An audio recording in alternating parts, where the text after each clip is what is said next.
मार खोर जो है फारसी जुबान का लफ्ज़ है। मार कहते हैं सांप को और खोर कहते हैं खाने वाले को। तो एक मिथ मशहूर है कि ये सांप को खाता है, एक्चुअली ऐसा नहीं है, हड्डी बहुत जानवर है।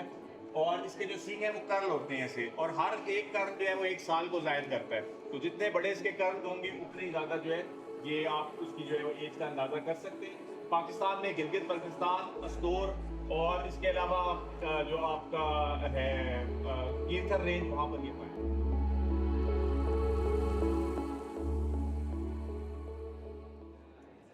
अस्सलाम वालेकुम। आज हम बच्चों को लेकर जा रहे हैं नेचुरल हिस्ट्री म्यूजियम और कुछ आर्कियोलॉजिकल साइट्स दिखाने, क्योंकि ये बच्चे BS1 इंग्लिश और BS1 ज्योग्राफी के हैं और इनका सब्जेक्ट है आर्कियोलॉजी। तो आर्कियोलॉजिकल साइट्स का विजिट जो है इनका पार्ट है स्टडी का। तो इसी मकसद के लिए हम इनको फील्ड में आज लेकर जा रहे हैं ताकि इनको बताया जाए कि फील्ड में काम कैसे होता है।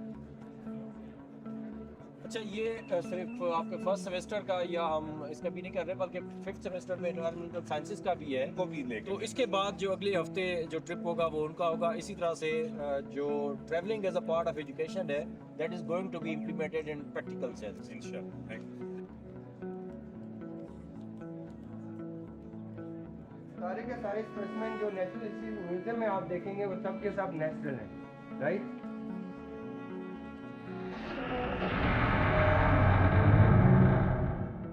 अगर कोई भी किस्म के सवाल हो तो आप मुझसे पूछ सकते हैं। इस वक्त जहाँ पे आप खड़े हैं ये वर्चुअल गैलरी है। आपके राइट और लेफ्ट पे कंप्यूटर एडेड सिस्टम है जिनके ज़रिए आप वर्चुअली म्यूज़ियम को विजिट कर सकते हैं। अपार्ट फ्रॉम दैट वहाँ पे एक सिंबल ऑफ पीस है जो जापानीज गवर्नमेंट ने हमें गिफ्ट किया था।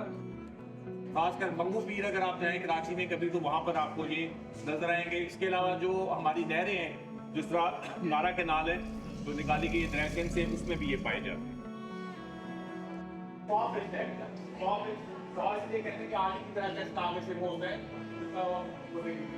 स्याह रंग के लोग हैं वो गर्म इलाकों में रहते हैं और जो हल्के रंग के लोग हैं वो ठंडे इलाकों में रहते हैं। ट्रॉपिकल फॉरेस्ट के बाद आपका सॉल्ट बेल्ट से आपकी पहली पहाड़ी सिलसिला शुरू होती है, ठीक है। पंजाब का मैदान क्रॉस करते हैं आप सॉल्ट बेल्ट के अंदर होते हैं, तो that you are in plateau. आप प्लेटू में, प्लेटू किसको कहते हैं? आइसोलेटेड सरफेस फासले से आगे दिखाई नहीं देता। तो आहिस्ता आहिस्ता एवोल्यूशन के नतीजे में इसकी आइज खत्म हो गई और इसने एक और जो है वो अपनी स्किल डेवलप कर ली, सोनार। साउंडिंग एंड रेंजिंग की मदद से साउंड वेव ये प्रोड्यूस करती है, वो साउंड वेव टकरा कर वापस आती हैं इसके शिकार से और फिर ये शिकार करती है। तो ये दुनिया में एक समझ लें कि नायाब स्पीशीज है जो दरिया सिंध में पाई जाती है और बहुत कम इलाकों में ये मिलती है। अब चूंकि बैराज बन चुके हैं मुख्तलिफ जगहों पर, तो इसका जो हैबिटेट है वो बैराज बनने की वजह से काफी ज्यादा डिस्टर्ब है। जो है पैनाफ्लेक्स ये डेंड्रोक्रोनोलॉजी को शो किया गया है।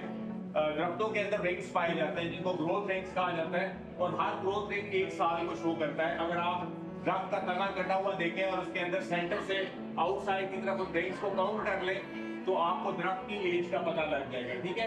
इसके अलावा इससे हम क्लाइमेट के बारे में भी इंफॉर्मेशन दे सकते हैं। अगर तो स्पेसिंग कम है रिंग्स के दरमियान तो उसका मतलब ड्राई ईयर्स चल रहे थे, ड्राई स्पेल था, बारिशें कम हुई।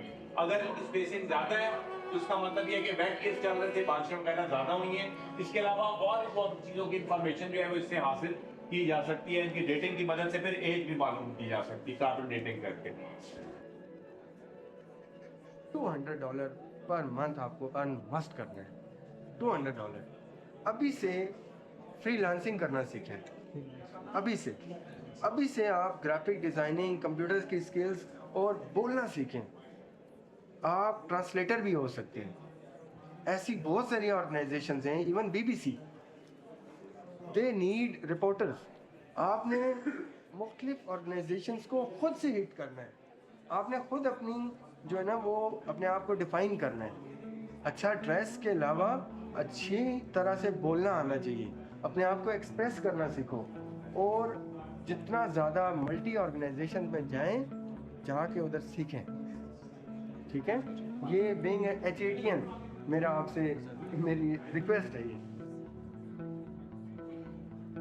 ये ट्रोपोस्फियर होती है जिसमें तमाम की तमाम जो वेदर फिनोमेना हैं वो ट्रोपोस्फियर में होते हैं। स्ट्रेटोस्फियर में फिर ऊपर की तरफ आप जाते हैं तो टेम्परेचर बढ़ना शुरू हो जाता है, ट्रोपोस्फीयर में ड्रॉप होता है, मीजोस्फीयर में फिर ड्रॉप होता है, थर्मोस्फीयर में फिर बढ़ना शुरू हो जाता है, और थर्मोस्फीयर का ही एक पार्ट है, इसको आइनोस्फीयर कहते हैं। और पूरी दुनिया में जो रेडियो कम्युनिकेशन है वो आइनोस्फीयर की वजह से ही होती है, क्योंकि वहाँ पर गैसेस के आइंस पाए जाते हैं जो रेडियो वेव्स को वापस रिफ्लेक्ट करते हैं, और फिर पूरी दुनिया में रेडियो कम्युनिकेशन जो है वो पॉसिबल होती है।